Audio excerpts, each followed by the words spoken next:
Bonjour à tous, nous sommes mercredi 16 décembre 2020. L'année 2020 tire bientôt à sa fin, nous approchons des fêtes de fin d'année. Alors justement, je voulais vous proposer un sujet sur le plaisir. L'année dernière, je vous ai proposé la pression de Noël et aujourd'hui, voilà, je voudrais aborder plutôt cette notion de plaisir en partant du deuxième chakra. Je vous livre le petit préambule rituel avant cela, qui est que ce que je dis n'est pas la vérité, puisque la vérité c'est un absolu qui n'existe pas dans la réalité. Vous avez donc juste mon angle de vue, faites le tri, gardez l'esprit critique et surtout conservez ceux qui vous procurent de la joie. Pour commencer, comment se porte votre deuxième chakra? Eh bien, je vous propose de faire un état des lieux et de commencer par un petit exercice de kinésiologie. Alors, l'idée, c'est que je vais vous montrer, je ne peux pas vous montrer exactement parce que vous allez avoir besoin de quelqu'un, d'une deuxième personne. Cette deuxième personne va appuyer sur votre dessus de main et vérifier votre tonus musculaire. Voici comment vous allez vous placer. Je me tourne simplement pour que rentrer dans la caméra. Vous allez être droit, assis ou debout, ça n'a aucune importance. Vous tendez le bras à peu près à hauteur d'épaule et la personne va appuyer sur le dessus de votre main. Vous résistez. Ok ? Je finis de vous expliquer avant que vous n'appeliez votre chichi ou votre enfant pour faire ce test. Donc, cette personne vous allez simplement dire « je m'appelle » et vous donnez votre prénom et la personne teste votre tonus. Ça vous permet de voir un petit peu où vous en êtes au départ. Tout de suite après, en moins de 3 secondes, vous allez enchaîner avec le test de votre deuxième chakra. Pour cela, vous allez mettre votre main sur votre deuxième chakra. Alors mon deuxième chakra est sous l'écran, donc je vous le montre en le faisant ici. Vous tendez le bras, voilà, la personne appuie, c'est tout. Et il mesure. Est-ce que le tonus est identique entre votre tonus de base quand vous avez la main sur votre deuxième chakra ou est-ce qu'il est moins fort, c'est-à-dire que la main s'enfonce plus facilement bien que vous résistiez. Vous pouvez faire ça aussi pour tous vos chakras.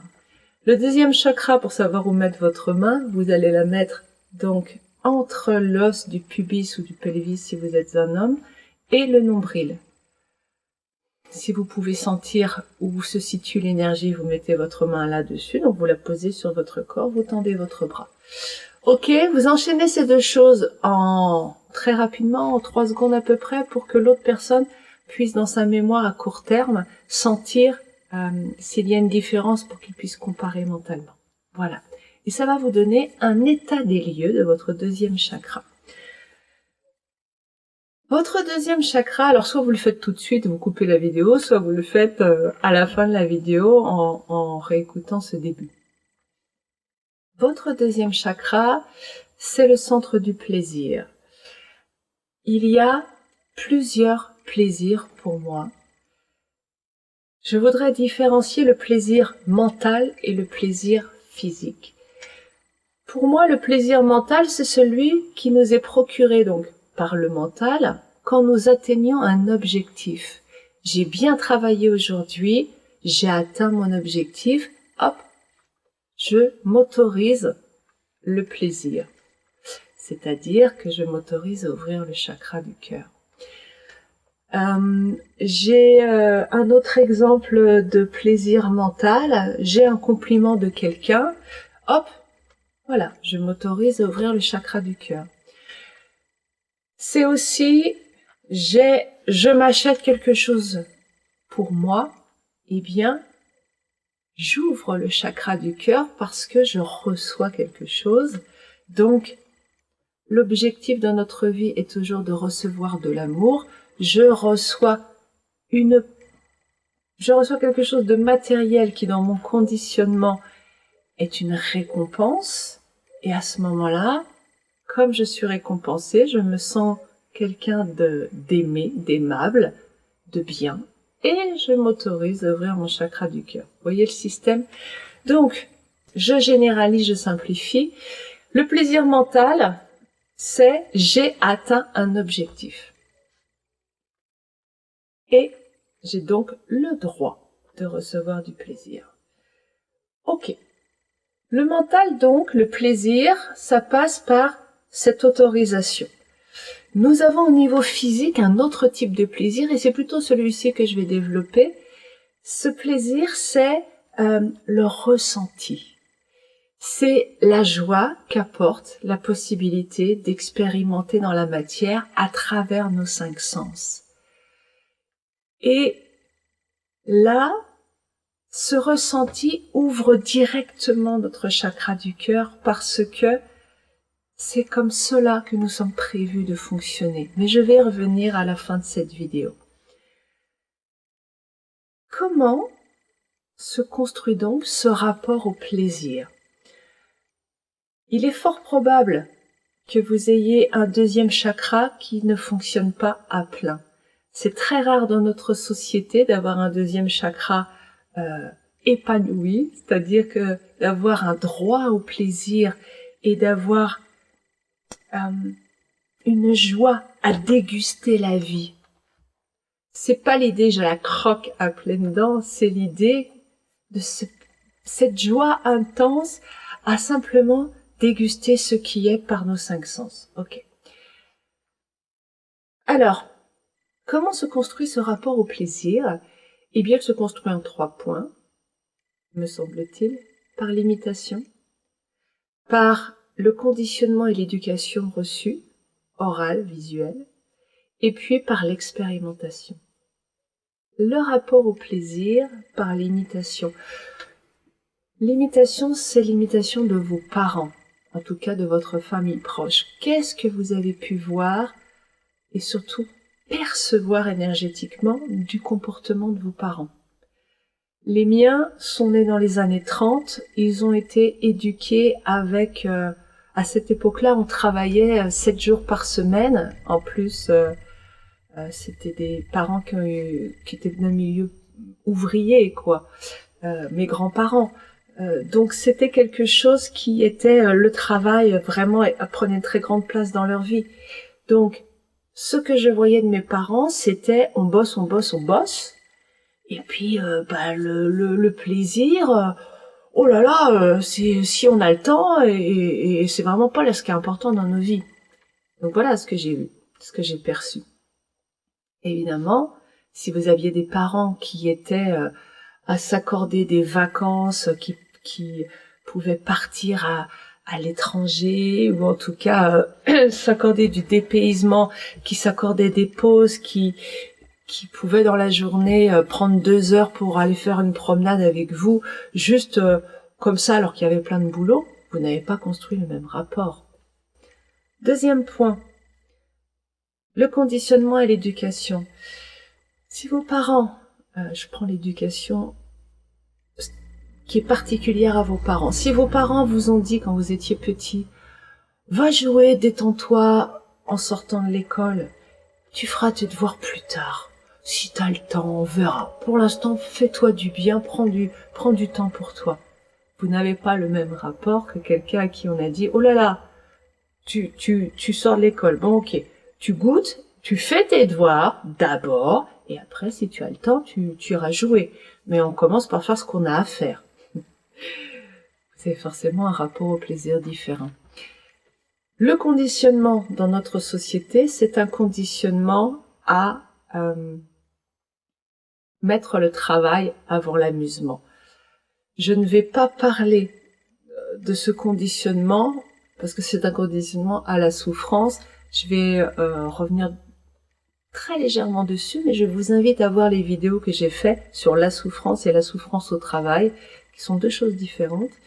Et pour prendre conscience de ce conditionnement. Donc, le plaisir n'est pas quelque chose que nous apprenons dans notre société. En tout cas, pas le plaisir lié au corps. Nous apprenons un plaisir lié à la société de consommation qui nous dit si tu consommes, si tu as des biens, si tu achètes, tu seras content. On nous dit même heureux. Je préfère remplacer par content. Oui, on sera content, on aura du plaisir. Ça dure 3 secondes, allez, 1 heure, et puis c'est fini. C'est pas le plaisir de la chair, c'est pas le plaisir, un plaisir qui va vers la joie. Ok, dernière chose, justement, la construction du plaisir. de ce plaisir corporel, il va passer quand on est petit par l'expérimentation. Papa et maman et la société vont vouloir nous inconsciemment, vont vouloir nous faire passer le message, enfin pas vouloir, vont nous faire passer inconsciemment le message que le mental prime sur le physique. Que le plaisir mental, être fier de soi, c'est plus important que se faire du bien à son corps.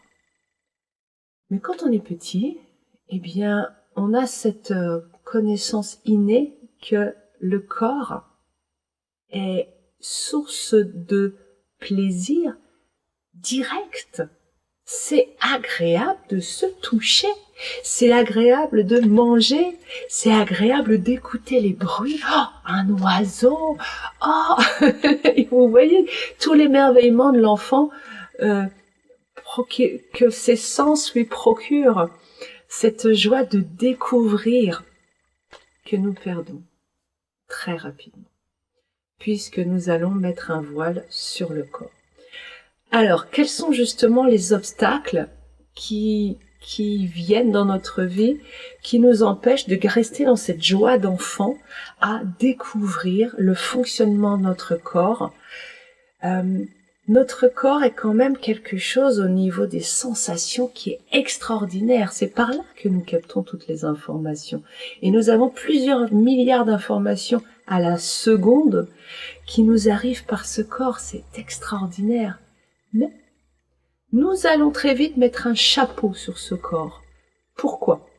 Il y a un certain nombre d'obstacles à ce plaisir de fonctionner au niveau de notre corps. Le premier obstacle que je vois vient de la croyance qu'on nous fourre très très tôt dans la tête que le monde est hostile. Petite parenthèse, le monde n'est ni hostile, c'est ni un enfer ni un paradis. Il l'est. Je le regarde d'une certaine façon et il devient la façon dont je le regarde. Si je le regarde le monde en disant les gens sont merveilleux, eh bien le monde devient merveilleux, mais c'est moi qui crée mon monde. Mais on nous a mis en tête qu'il était hostile. Ok. Donc notre âme, très tôt, pour pouvoir survivre à cette soi-disant hostilité, va créer l'ego. Et cet ego, eh bien, face à cet aspect-là, va mettre en place une stratégie qui est le contrôle. L'ego, c'est une création mentale. Il travaille dans le monde mental à un contrôle mental sur notre être, y compris sur notre corps. Comme l'ego veut assurer notre survie et l'absence de souffrance, on nous a aussi inculqué, deuxième croyance, que nous avions des obligations. Ok. Pour survivre, il faut que je remplisse mes obligations, croit l'ego. Donc, on va mettre les obligations avant le plaisir. On va mettre le mental avant le corporel. Ce sont des croyances qui construisent cela. Donc, notre corps viendra après notre tête, en dernier lieu. Deuxième chose. Notre ego, comme il cherche le contrôle, eh bien, il a peur de l'excès. Et l'excès, c'est ce qui arrive justement en raison du contrôle. Je vous donne un exemple. Comme nous sommes enfermés pendant des mois dans un confinement, dès que le contrôle cesse, la première chose que l'on a envie de faire, à peu près tous, c'est de sortir, c'est de s'autoriser ce qu'on s'interdit le reste du temps. Quand je lâche ce contrôle sur mon corps, quand je lui permets d'exister, et donc quand le plaisir peut prendre la place dans ma vie, je vais dans un excès de plaisir. Cet excès de plaisir, il est lié aussi, pas au problème de liberté, il est lié aussi à ma négativité, c'est-à-dire à ma charge négative, qui va me pousser volontairement dans cet excès pour la récolte qui va suivre. La récolte qui va suivre, c'est que, mon ego, face à cela, eh bien, il va mettre un contrôle supplémentaire. Parce que comme il voit que je vais dans l'excès, il voit que je risque de faire passer le plaisir avant les obligations et c'est pas possible. C'est dangereux. Et il va prendre le fait que je suis dans l'excès et pas bien dans l'excès. Bah oui, quand je mange 4 parts de gâteau, je suis malade. Quand je regarde la télé jusqu'à 5 heures du mat, je suis fatiguée. Il va être dans le jugement, dans la tyrannie, c'est-à-dire qu'il va me mettre dans un sentiment de culpabilité et aussi de dévalorisation. Je suis nulle, mon Dieu, mais j'ai mangé, mais pourquoi j'ai fait ça? J'ai aucune volonté, etc. Vous voyez ce que je veux dire? Donc l'ego, par peur de la souffrance que lui-même nous impose, culpabilité, dévalorisation, eh bien, va refermer son contrôle, ce qui va nous donner encore plus envie d'aller dans l'excès. En fait, pour dire clairement les choses, s'il n'y avait pas de contrôle, il n'y aurait pas d'excès. C'est le contrôle qui provoque l'excès, c'est le contrôle qui provoque l'insécurité, pas l'inverse. Ok. Troisième point, troisième obstacle, le rapport au corps. Je rappelle, avant de commencer, que je ne fais partie d'aucune religion et que je n'ai pas aucun rapport avec quelque religion que ce soit. La religion judéo-chrétienne, qu'est-ce qu'elle dit? Elle dit, peut-être pas à l'heure actuelle, mais dans les centaines d'années qui ont précédé, il y a cette culture du corps qui est bas instinct, qui est animal. On privilégie l'élévation, mais l'élévation qui coupe au niveau, qui coupe encore entre le mental et le corps. Vous voyez qu'il y a vraiment un problème de réunification à faire quand même.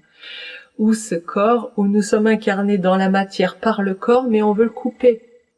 Mon Dieu! Et c'est ce que l'on fait. Mentalement, nous arrivons à nous couper de notre corps. La société prône le corps, glorifie le corps comme un moyen d'atteindre des objectifs. C'est-à-dire, valorise le sportif, qui vraiment, alors lui, pour lui, le sportif, le corps, c'est le moyen de gagner, donc de se valoriser. Valorise aussi les stars du porno, Rocco Siffredi, Clara Morgan, etc. On a vu ces 20 dernières années quelque chose par rapport à la sexualité comme performance, le sport comme performance. Donc c'est vraiment le corps comme moyen d'atteindre un objectif et non pas juste le corps en lui-même comme source d'expérience. Je vais bientôt y arriver. L'autre chose que nous dit la religion et la société, la religion judéo-chrétienne a exalté le corps comme moyen de souffrir pour expier.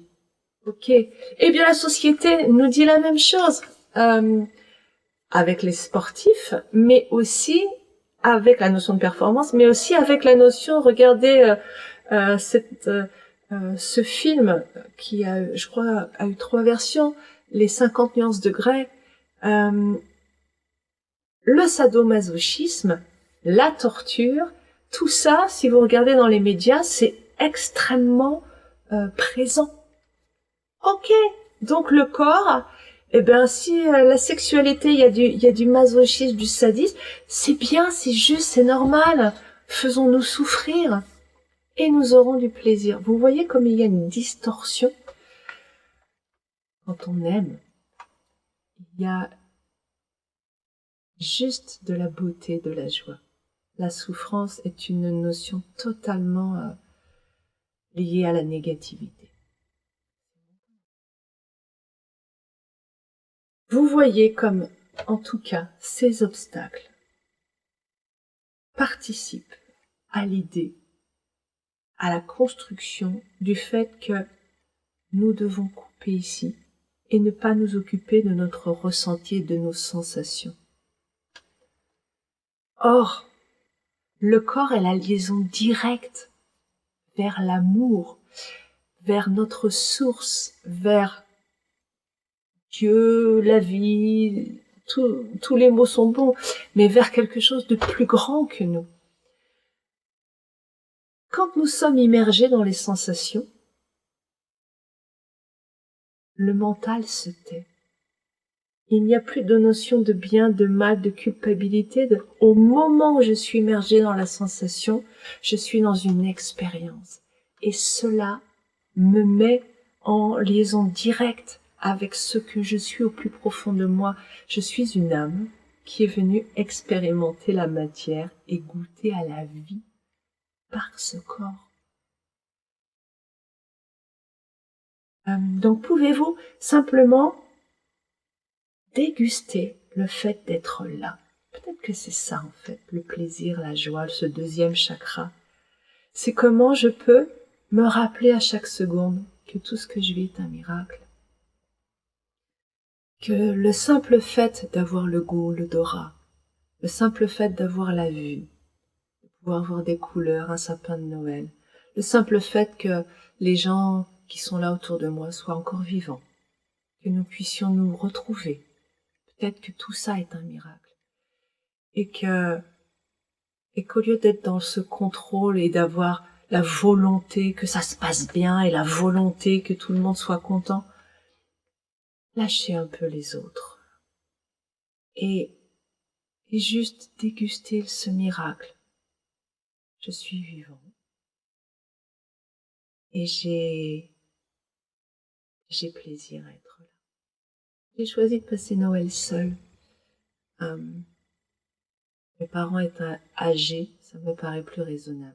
Mais ce n'est ni bien ni mal, ce n'est ni courageux ni lâche, c'est juste un choix en accord avec moi-même. Et cette perspective de passer Noël seule me réjouit. me réjouit parce que, eh bien, je vais pouvoir être totalement avec moi, ce qui ne m'était encore jamais arrivé. Donc, je vais pouvoir passer Noël complètement concentrée sur moi et mon plaisir. Quel bonheur! Je vous souhaite une très belle semaine. Je vous dis à bientôt. Prenez bien soin de vous. Passez de jolies fêtes, tendres, en tout cas bienveillantes, pleines de chaleur. À bientôt.